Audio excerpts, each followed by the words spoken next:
Welcome to the Reseller Show with your hosts, Andy Lawrence and Kevin Blackburn. How's it going, ladies and gentlemen, and welcome to another episode of the Reseller Show, episode number 7.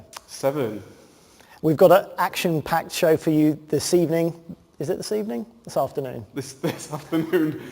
It's usually this evening, but it's not this evening, this afternoon, because it's a very special one today. We've got a live episode for you at Kev's warehouse, and we also have a live audience with us today as well to ask questions and to get involved. We do indeed. So everybody. Yeah, super excited about this very first ever reseller show on the road, in the warehouse. Massive action. I love it. It's going to be cool. We have no idea what's happening, but we'll play it by ear and we'll see what we can come up with. Yeah, we thought it was a good idea to shoot this reseller show for the first time with a live audience, and we'll just see how it goes. So we should get stuck in then, shouldn't we? yeah, let's do this. Alrighty. So what should we do? Some questions, or we're going to? I think one of the things that would be good to highlight for the listeners of the Reseller Show, as well as you guys that watch on YouTube and things, is this week we experienced some fake products within this warehouse.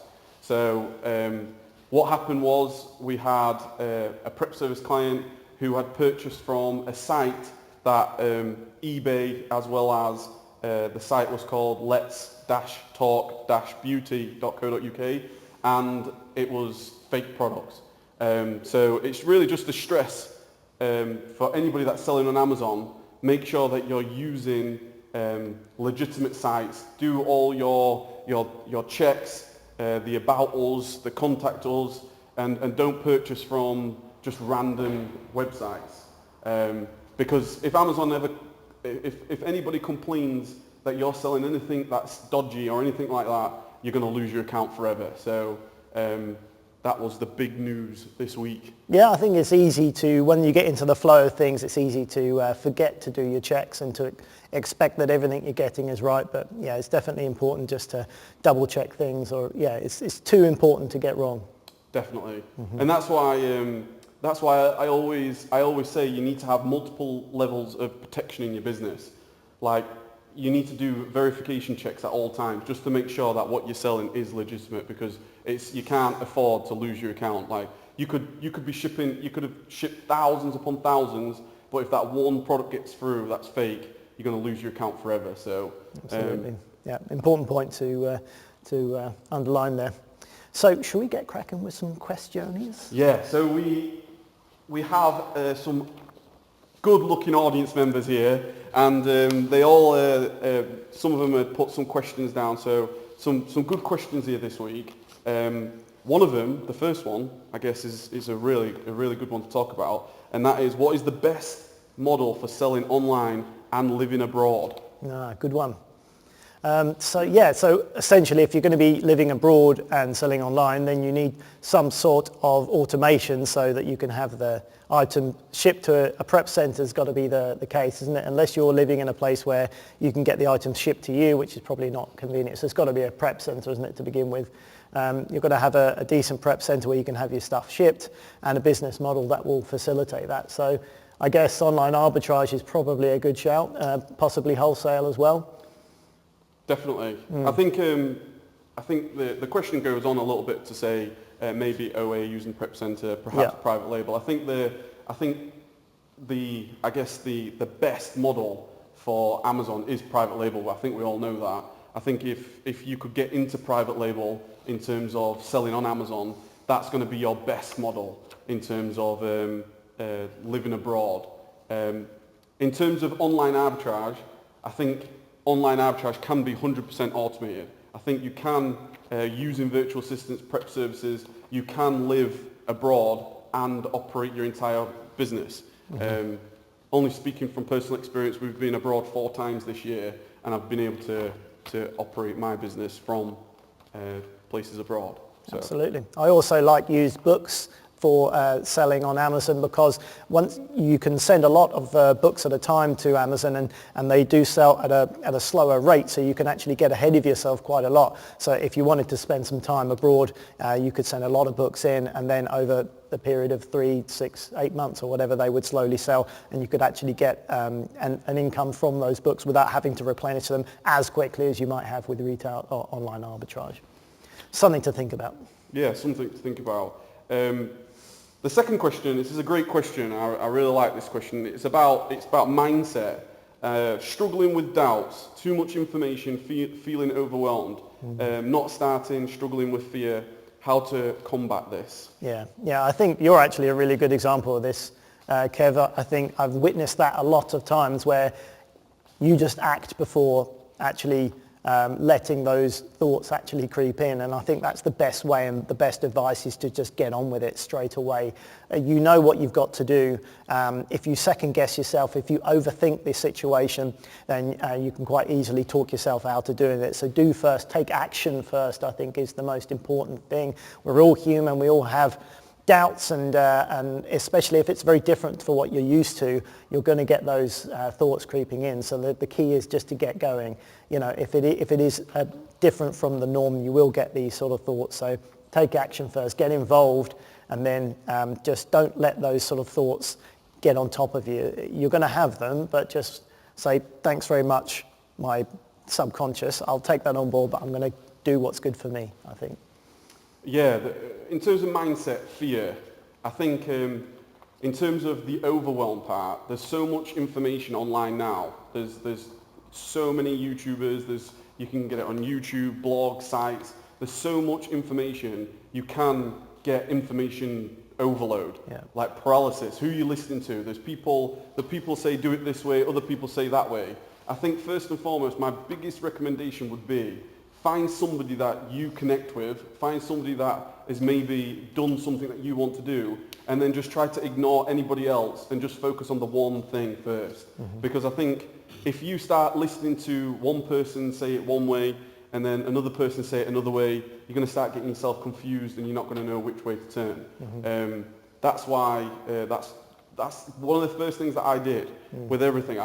Anytime I want to learn anything, I am unsubscribing from as many people as possible. I'm just focused on the one person that I believe in, and I'm just following their advice. Secondly, with fear, one of the things that's definitely helped me is having people around me, having like-minded individuals that are all on the journey together. But one of the, I can't really explain what I do, but I think accountability and having that sense of, okay, I'm going to do this. Now, I put it out on my social media. I'll put it on social media. I'll put it on YouTube. When we started to do this, when we started to put this mastermind together, it was like, I'm going to do this, put a video out there, and now you've got to follow through. You've got to make it happen. Having said that, I also think that failure and fears, it's just part of the journey. It's never going to go away.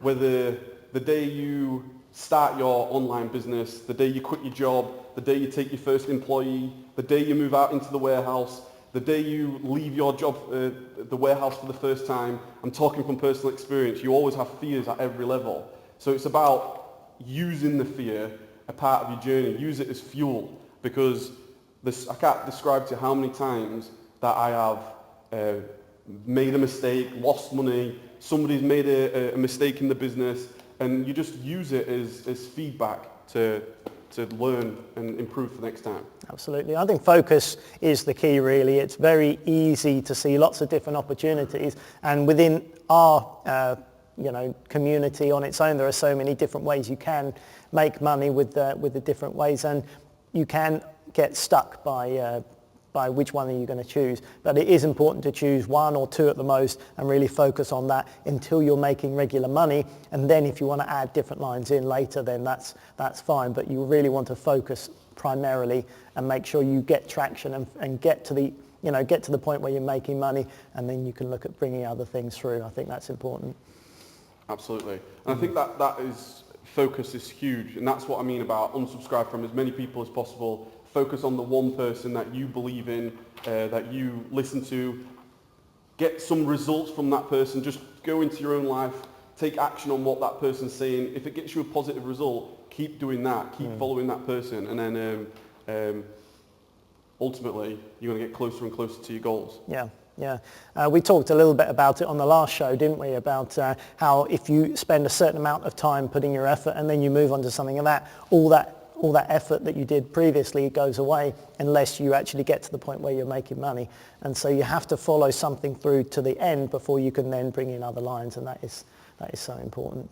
Yeah. Definitely helped me a lot in the past when I've been learning things, and if my attention gets drawn in another area, that's really critical, because it can, put all of the hard work I've done before to, and it means nothing until you're actually got somewhere worthwhile. Yeah. So.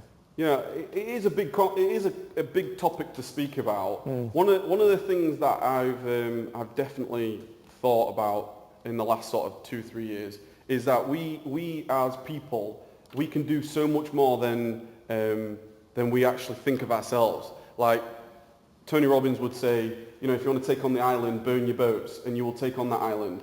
Like if I was in this warehouse and the lion came into the warehouse, I'm gonna kill that lion or die trying.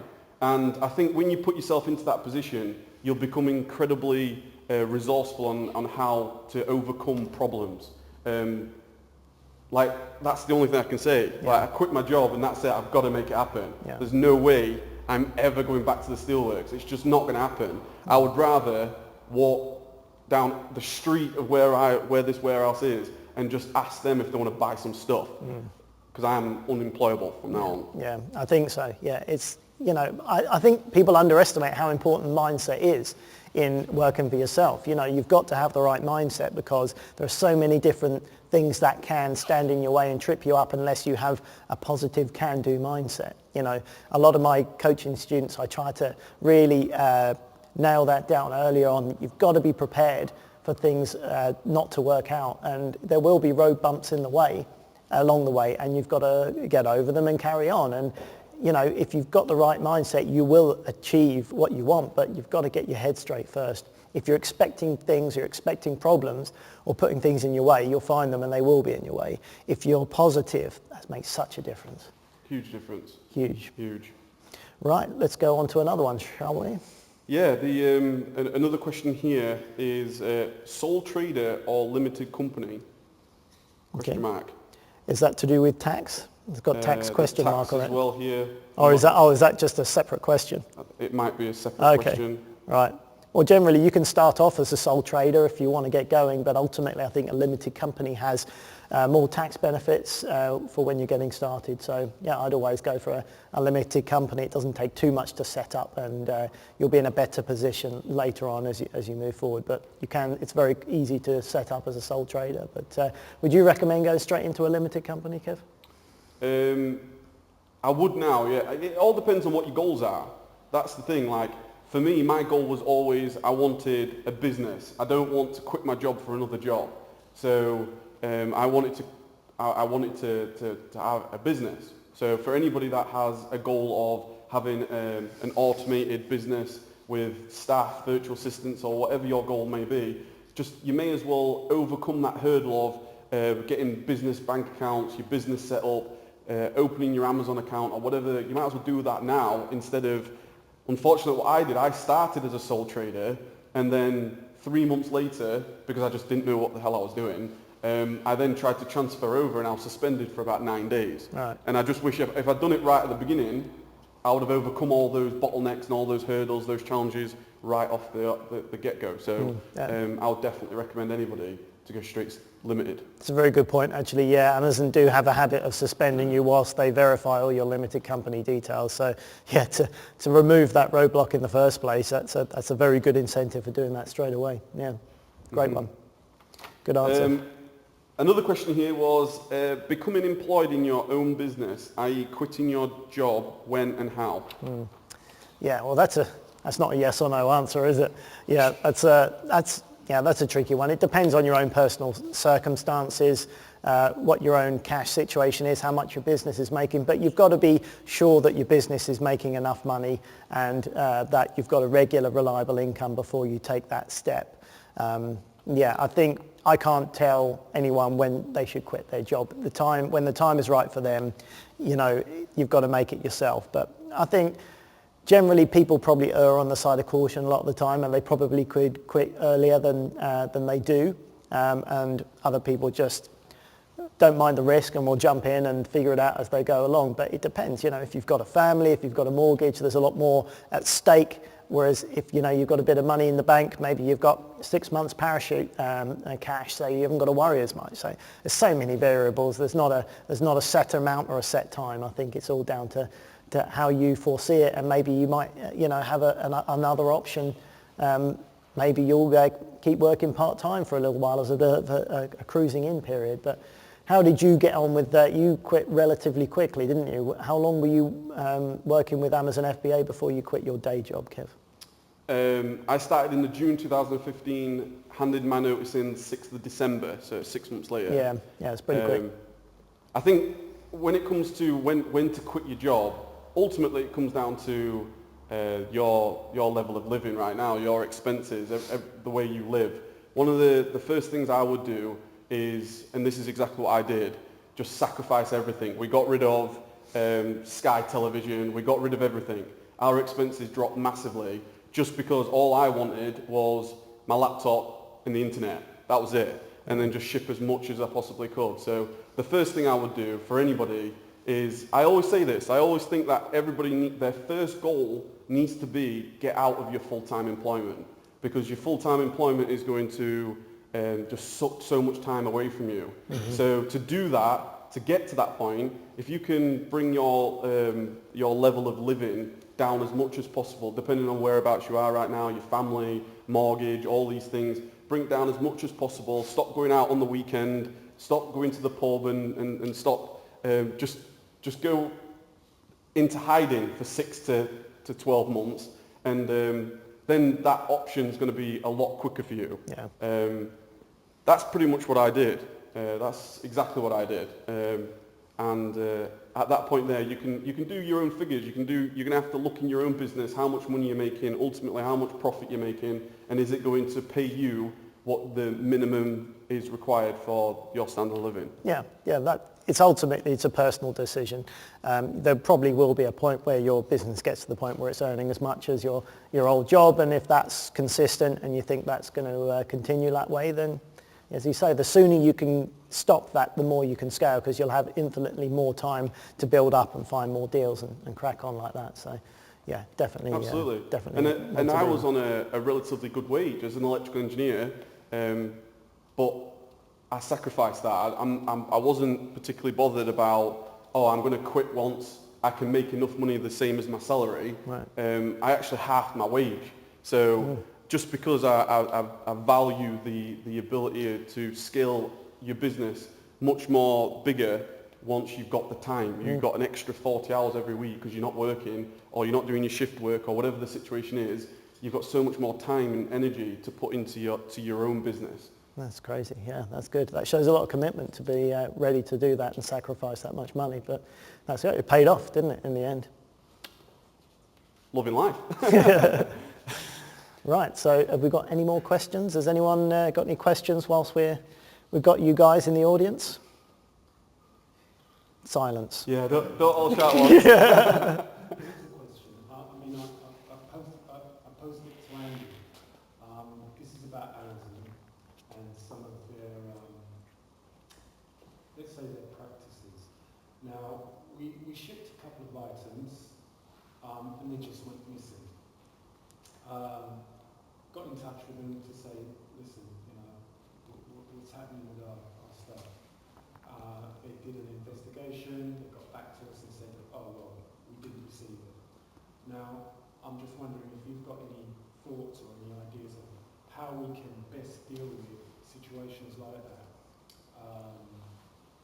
Hopefully get our stuff back. But for it not to happen again, I don't know if anybody else has had... Yeah, so that's items going missing from when you've sent it via UPS to arriving at the fulfillment centre? Good question. I think it should be fairly tracked all the way through there. So it's either UPS liability or Amazon, really. I mean, there's a tracking number for each item that goes through. So, have you had much experience with the going missing at that point? Personally, no. But you do, once you've created a shipment and you've got that tracking ID with UPS, first of all, it's in Amazon systems, which means that after a period of time, you will be able to reconcile that shipment if it's not been checked in. Secondly, that tracking number for UPS, if you go onto the UPS website, you'll be able to, they'll actually give you the status of that parcel. So depending on the different locations it goes to first, it will say like delivered, and they will have some type of proof of delivery through UPS. Yeah. So I don't know whether that's... But the unfortunate thing is that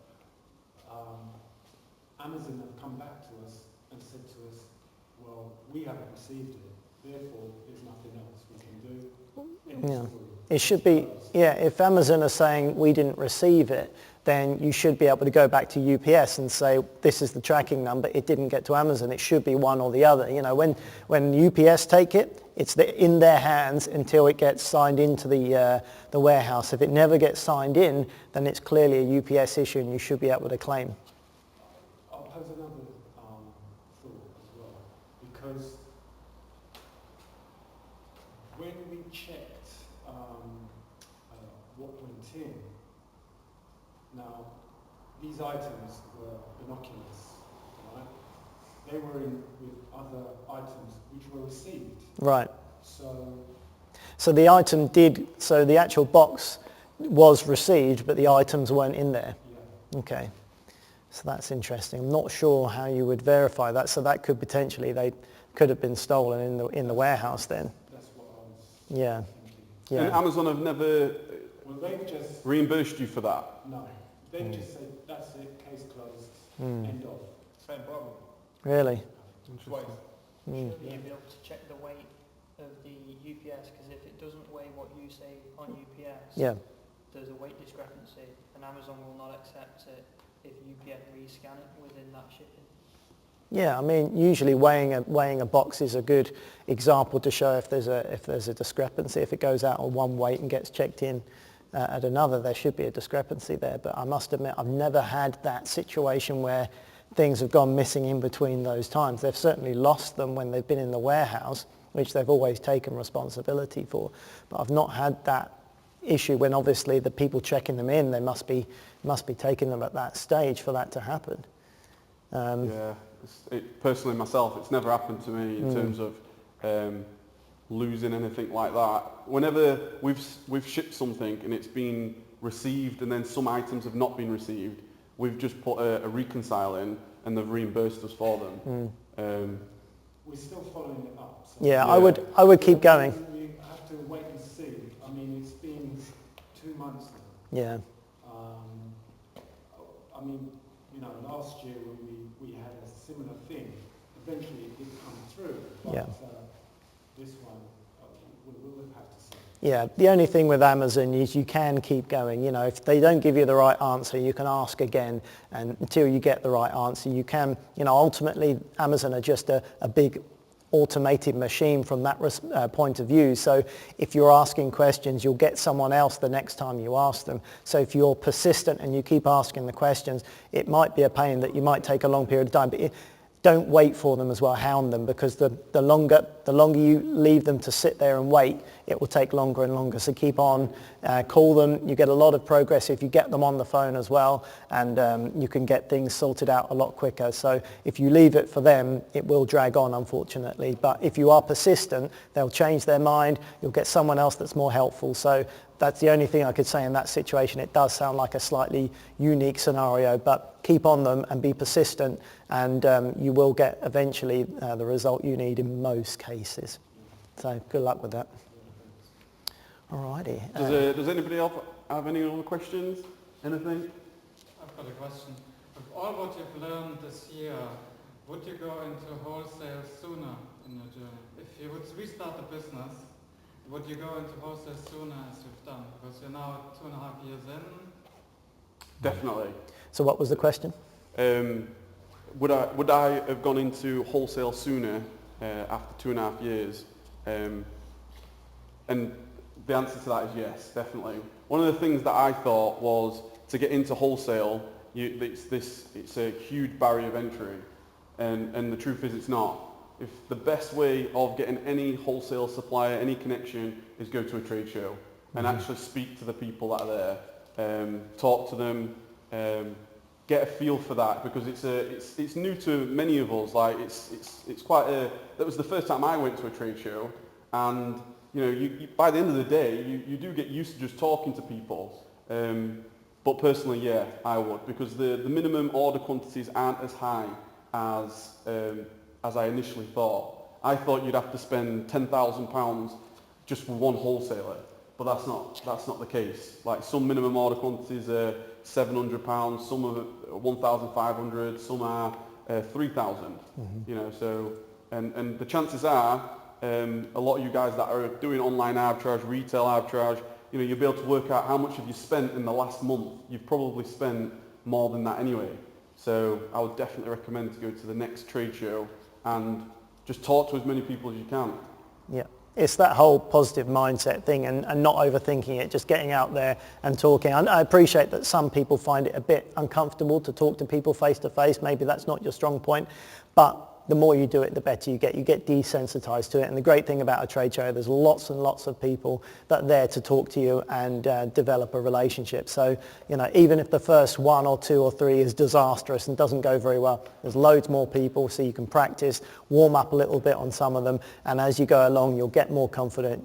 You'll make the connections. And this is an old-fashioned business. A lot of these suppliers are not new suppliers. They've been doing it for 30 odd years. They're used to selling retail shops, and they're used to doing business face to face, shaking hands and looking at physical products. So you've got to get out there and make those acquaintances, and sometimes it's the only way you'll find them.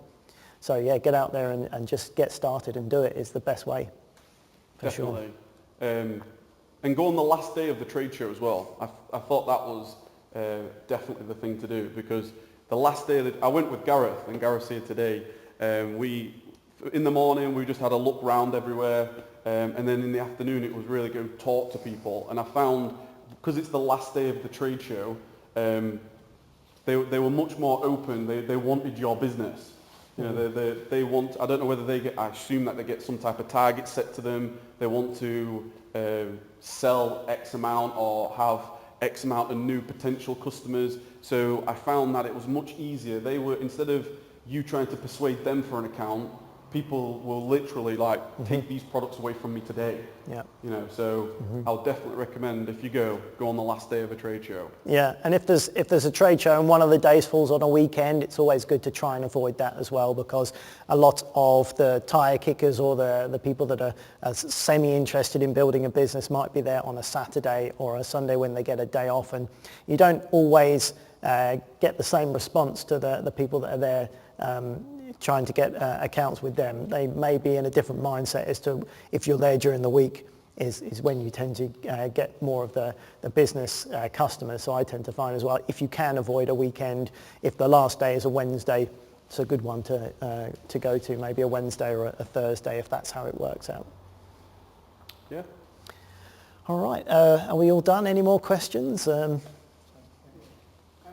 what you know now, if you had to start all over again and you had a super limited budget of, say, a couple of £100, and you had a goal in your mind that you wanted to make, say, £5,000 or £6,000 a month net profit, what would be your thinking? Where would you start? What would be your first step?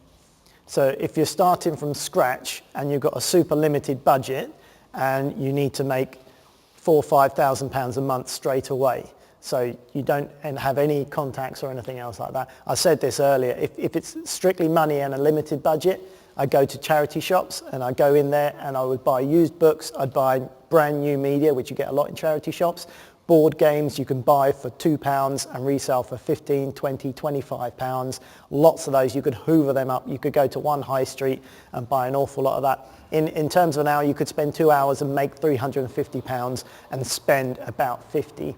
max in charity shops. So if you need to make money quickly with a limited budget, that's what you do. There's loads and loads of profit. In terms of margin, you're talking hundreds of thousands of percent rather than, 10, 20, 30% that you might get in some of the other models. So that's what I would do. If you've got the time, get out there. You might have to work over your lunchtime. You may have to spend your weekends doing it. But if you want the money, then you've got to put in the work. And if you then reinvest that money that you get out, you could easily get £5,000 within a relatively small period of time. If you then want to reinvest that in wholesale or online arbitrage or retail arbitrage, then you can then level up from there and keep going. If you reinvest and you don't take that money out, it depends what level you want to get to. But yeah, a lot of money quickly.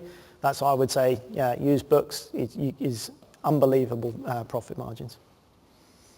Yeah, I think if the business model has to be e-commerce and you use like Amazon or eBay or anything, it's definitely go to your charity shops, do retail arbitrage, online arbitrage. It's a case of using that money, spend it all on products that you know is going to sell. So we're assuming that you obviously know what your product selection is. You know which products to purchase. That's the only way. To find the products and just keep turning that over until your cash flow increases. Yeah.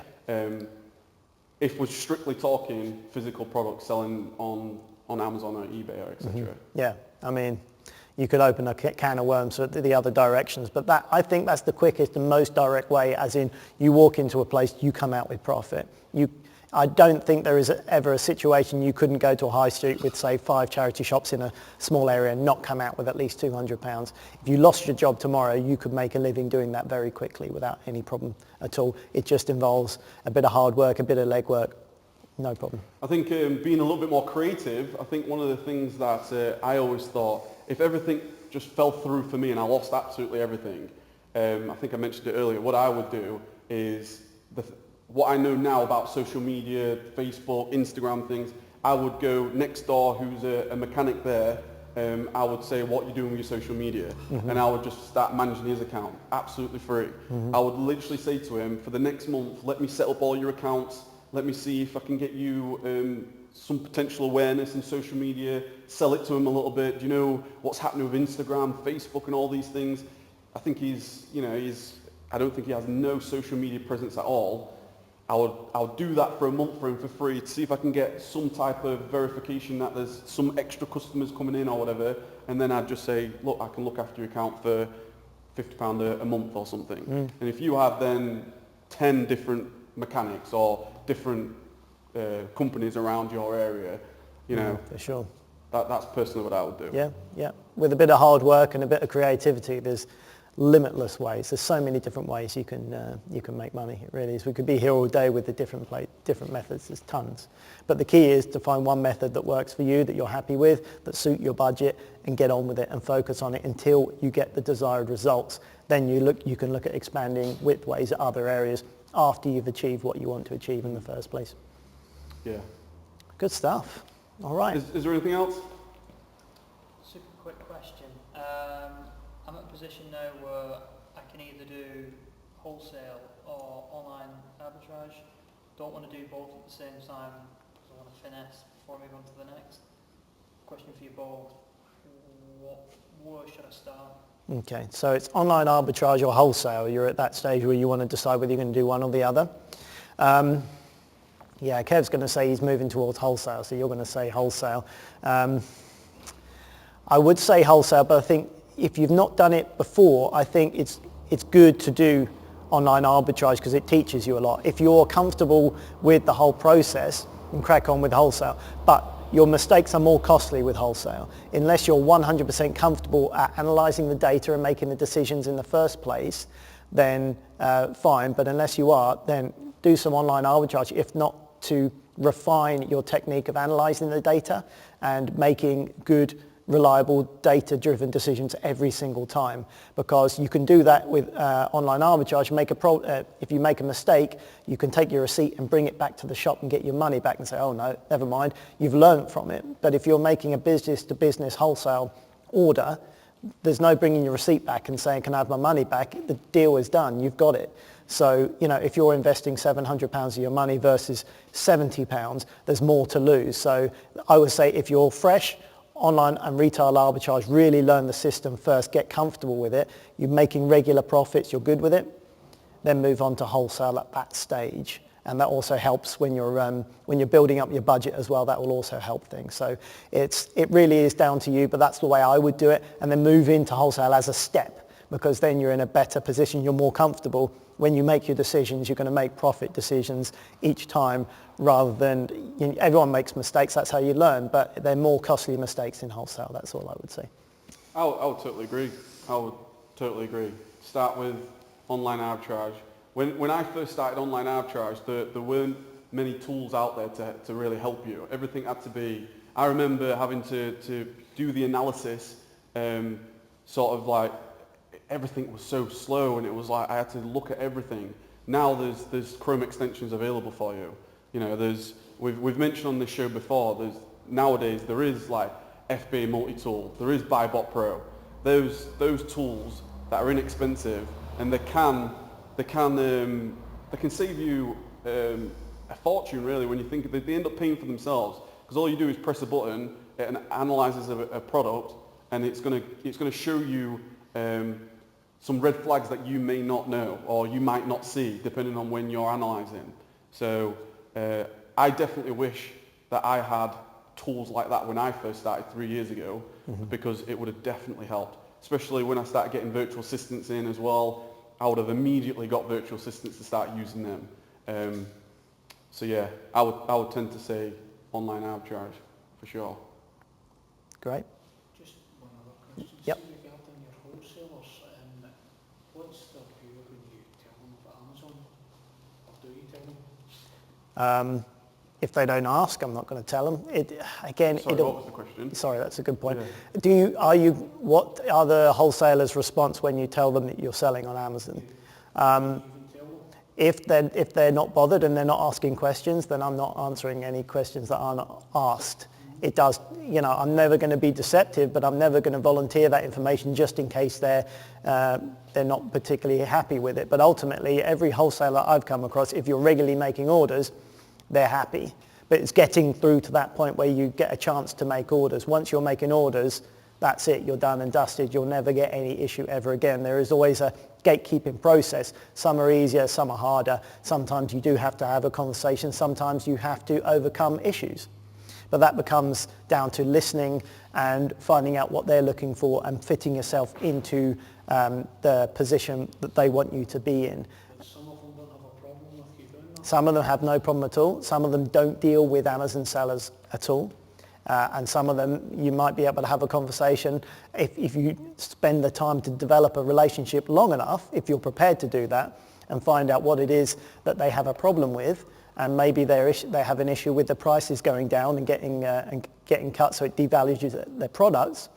In which case, if you were there long enough and you spend enough time, maybe over multiple times where you've met them, you've talked to them and built a relationship, maybe you'll get to a point where their guard is down and you're just having a man-to-man talk, or a woman-to-man or a woman-to-woman talk, and then you might be in a situation where you say, okay, well, if it's the devaluation you're worried about, then maybe maybe I could sell it exclusively for you, and then there is no other competition to devalue that product. So then there is no problem. So then if you have an exclusive agreement with them, the issue has gone away. So who knows? It all depends on the person at the time having the conversation and deciding what the issue is and listening and finding out what they need to know, and usually getting a point where you develop a relationship where they're not just saying it's like this or nothing. If you get to know them, and maybe they're going to be at the next 3 trade shows, and maybe it's worth it to you to go to those trade shows and touch base with them. And then you're a familiar face. They see you're not just a chancer, and you're having genuine chats to them. Maybe bring them a cup of tea or something, and remember little points about their football teams and things like this. Once you make the time to develop a relationship, stuff happens. Is there any particular trade shows that you would recommend? There's plenty. I mean, they're easy to find on Google. It depends what you're looking into. There's niche trade shows. There's trade shows, general purpose retail trade shows like the Spring Fair and the Autumn Fair. Then you've got niche trade shows that are into various different products, cycling, camping, clothes, there's loads. But if you type in XXX trade show, you'll find it, pets, that sort of thing, there's loads. And they're in different places. Usually you'll find them in Birmingham, Excel in London, and Telford as well in Wales. There's a few good shows. So all over the country, and they're always free as well, or mostly free. So it's only just your time and a bit of fuel. So there's no excuse not to get out there and make the deals and find the opportunities. It's all to do with your approach, really. Yeah. If you go into a trade show and you're talking to people and you're like, I'm an Amazon seller, and give me your products, they're going to go, do what? You know. What I've done when I've spoken to people, they ask you about your business, and I basically say we're shipping from our warehouse, which we are doing. I don't tell them Amazon. Just say, we're currently shipping from our warehouse, and we're wanting to get onto online, our own website. So I'll tell them my own website, and I'll say, what do you think about using other sales channels? And I'll mention, you know, Facebook and eBay and Amazon, just in the conversation, just to get a feel for what their response is. And a lot of the times, the wholesalers I've spoken to have been all right, to be honest. I've not actually come across a wholesaler in my short journey of somebody saying, you're an Amazon seller, no, we're done. But you've been doing it a lot longer. Yeah, So. yeah, and it's each one is different. You'll find ones that are more than happy to give you an account, give you a trade list and get you set up straight away. Others harder, others are like, if you're anything to do with online, we're not taking you. You know, you'll find all the different ones. Some of them are worth spending the time getting into, others aren't. It's just a case of getting out. If you don't try and you don't have a look and talk to people, you don't know. You had a really positive experience. You had these beliefs that it was going to be harder than it was, but you went out there, you were prepared, you did your homework, you got a bit of experience, and then you went out and you found out that it was possible. So, you know, you reap the rewards from that. Definitely. Alrighty. Are we all done? Yes? Before you went to the trade show earlier this year, what did you take with you and how did you prepare yourself? Fantastic question. I prepared myself going to Andy's FBA Academy in London, which was very good, where he did a full presentation on how to prepare yourself, which helped. So what I did was I created a static website, a static page, which all it had was a picture of the warehouse.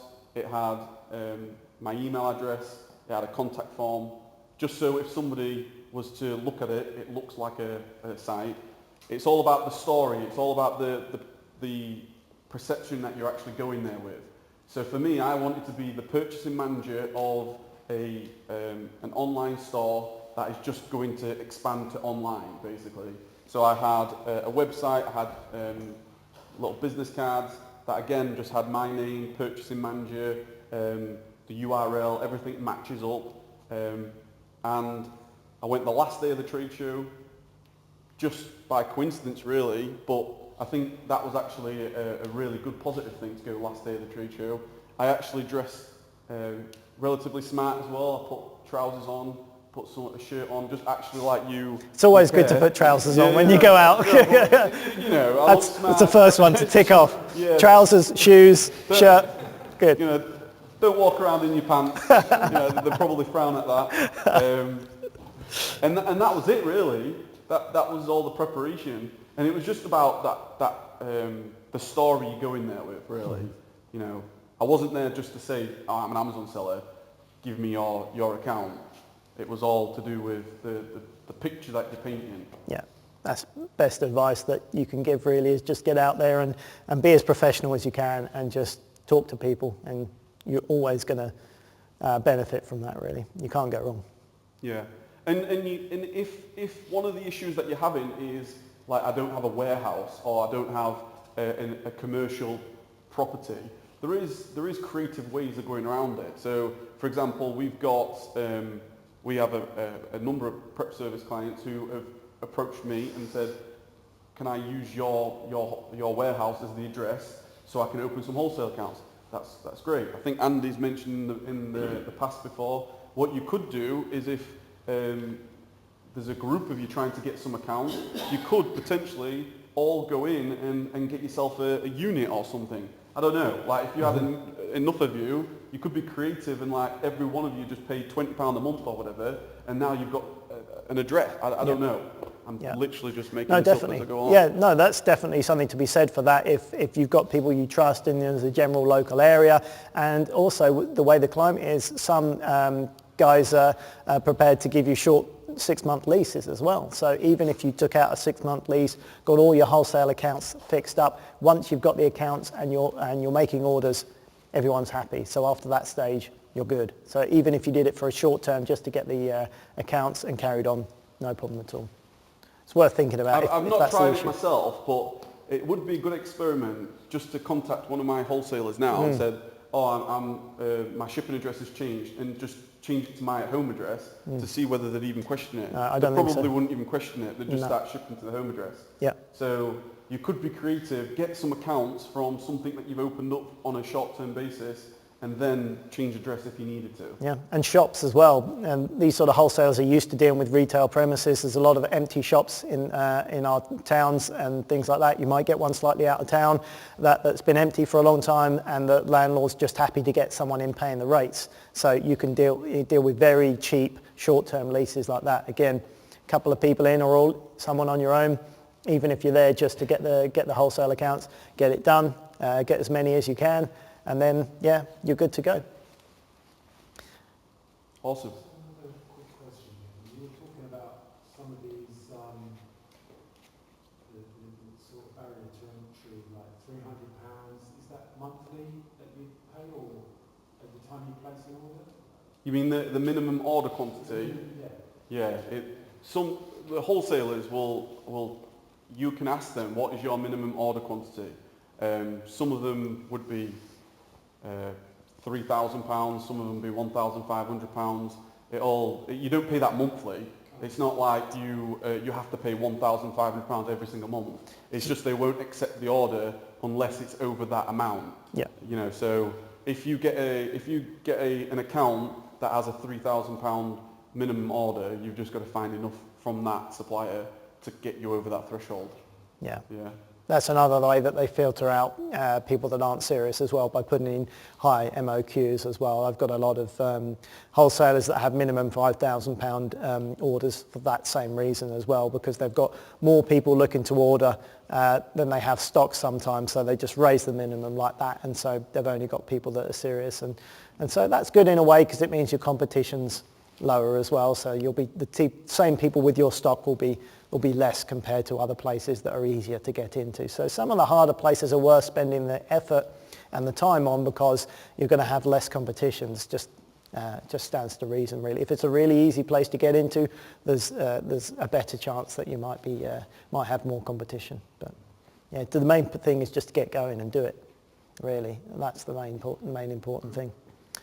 All right, I think time's getting on, and I'm getting a bit chilly. I think it's time for a cup of tea, Kev. So why don't we wrap it up here and now? And thanks everyone for coming. And we've enjoyed this slightly different reseller show at Kev's Warehouse. Thanks for having us, Kev. It's been an absolute pleasure. Really enjoyed it. See me later. Yep, we all do. And join us again next week for another episode of the Reseller Show. See you later, guys. See ya. Welcome to the Reseller Show with your hosts, Andy Lawrence and Kevin Blackburn.